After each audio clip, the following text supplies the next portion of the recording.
Que a paz de Deus esteja no meu e no seu coração.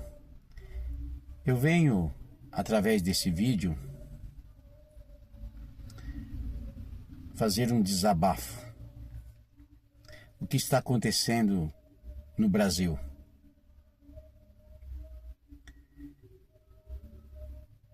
Eu passei por várias igrejas. Fui católico por muitos anos. Passei por algumas igrejas evangélicas. Mas eu nunca critiquei as igrejas a qual eu saí. Eu acho que não é legal. Por exemplo, eu que frequentei a igreja católica por muitos anos e passei por outras igrejas evangélicas, passei pela Universal do Reino de Deus, Deus e Amor e outras igrejas. Eu não acho legal eu falar mal dessas igrejas, criticar essas igrejas e nem tampouco criticar as pessoas que frequentam essas igrejas. Eu acho uma falta de respeito para com os meus amigos católicos, os meus amigos que são da Deus e Amor, que são da Universal do Reino de Deus. Eu ficar criticando eles ou ficar criticando a igreja deles é uma falta de respeito de mim para com eles. Esse é o meu ponto de vista, uma falta de caráter. Ninguém tem que criticar religião de ninguém, igreja de ninguém. As pessoas que fazem assim são mau caráter, no meu ponto de vista. São pessoas de ídolo ruim. Ora, se eu não estou satisfeito, como eu não estava satisfeito nas igrejas por onde eu passei, mas isso não dá direito de eu ficar criticando eles. Eu saí, acabou. São minha ex-igreja, ex-família. Então,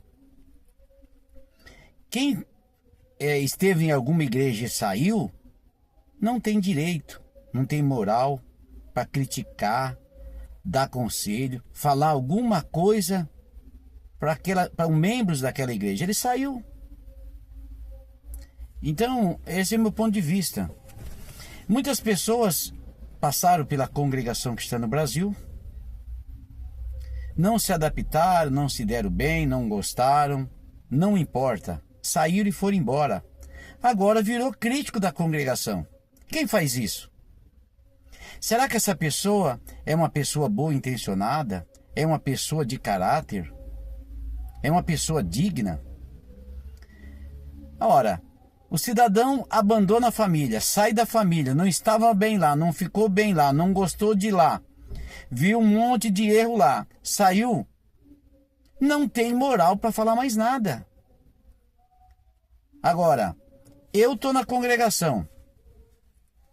Se eu quiser, se eu tenho o direito de questionar alguma coisa, não com as pessoas lá fora, mas lá dentro da instituição, eu tenho direito. Mas eu não faço. Mas eu poderia fazer, questionar, né? Não existe igreja perfeita. A congregação não é perfeita, o povo da congregação não é perfeito. Mas isso não dá direito da pessoa sair criticando a congregação. Então eu quero chamar a atenção dos meus amigos cristãos que não caia nessas lábias. Essa pessoa que assim faz isso está fora da Sagrada Escritura. Lê lá, 1 de Salmo, 15 de Salmo. Lê o livro de Pedro. Lê o livro de Tiago. Que vocês vão ver. Mesmo porque, se nós ler livro de Romanos, capítulo 8, versículo 31, quem acusará os escolhidos de Deus? Quem o julgará e quem condenará? Então, a pessoa esteve lá com nós, passou lá por nós na congregação, não gostou, viu o erro, saiu, né, e foi embora. E aí, quer criticar, quer dar ordem, quer ensinar? Que moral tem uma pessoa dessa? Fala para mim.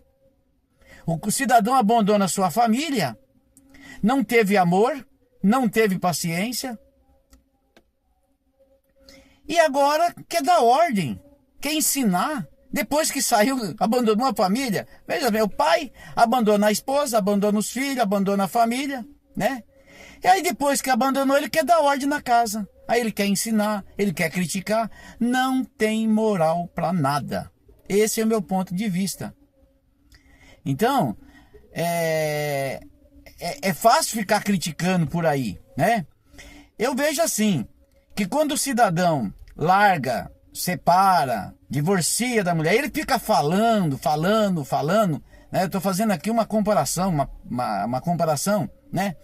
E aí o camarada fica falando da ex, por onde vai, por onde anda, de dia e de noite, falando, porque ele ainda ama a ex. Mas não tem coragem de assumir e falar, olha, eu ainda te amo, eu separei de você, mas eu ainda te amo, eu ainda te quero, eu sonho com você, eu penso em você 24 horas. E o cidadão não tem coragem de falar. Aí ele parte para crítica.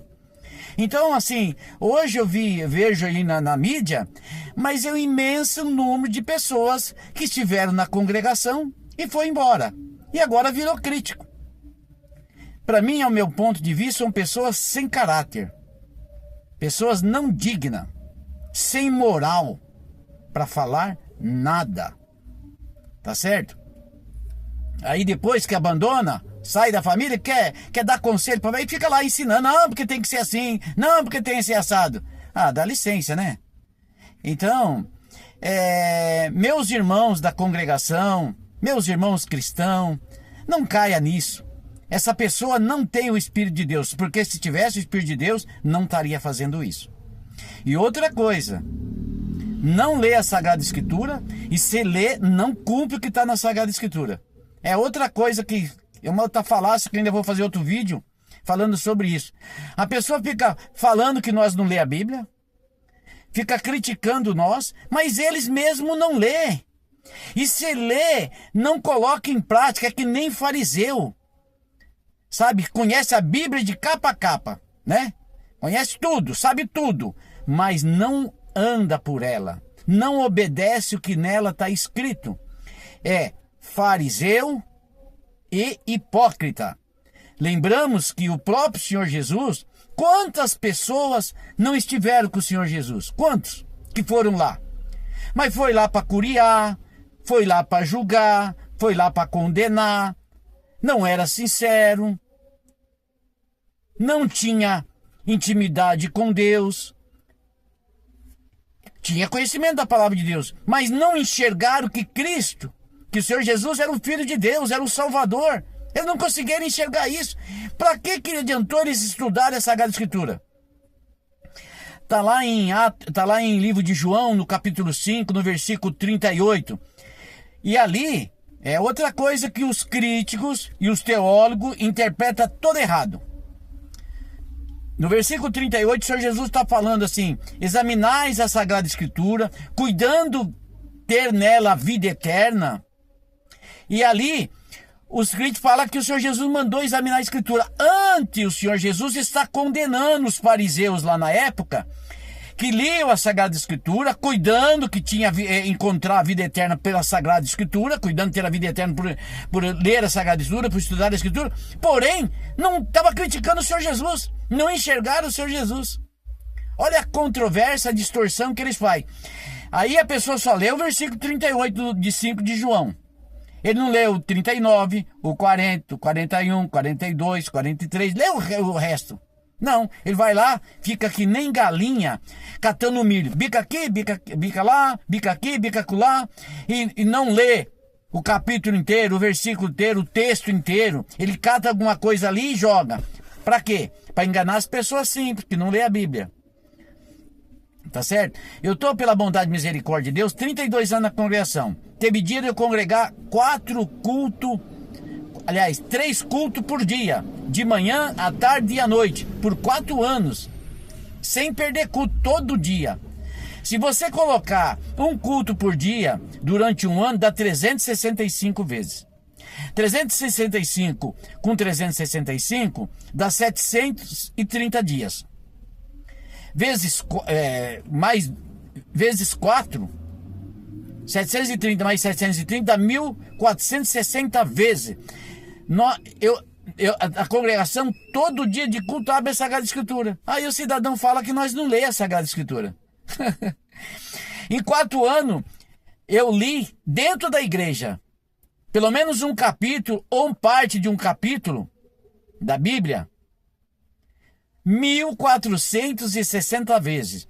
Em 32 anos, passa de 12.000 vezes que nós abrimos a Sagrada Escritura. Aí o cidadão fala que não lê a Escritura. Fora quando a gente lê em casa. Então, além de mentir, caluniar, e aí se passando por cristão, por conhecedor da Bíblia. Conhece a Bíblia, né? Mas conhece a Bíblia, mas não coloca em prática. Não vive o que lê, o que estuda, né? Estudar a Bíblia não é pecado. Porém, você que é estudioso, que é teólogo, coloca a palavra de Deus em prática, coloca aquilo que você lê em prática. Você lê e pega a parte que lhe convém, né? E o resto joga na lata de lixo, né? Meus caros irmãos da congregação e os meus irmãos em Cristo Jesus, que a paz de Deus esteja no seu e no meu coração.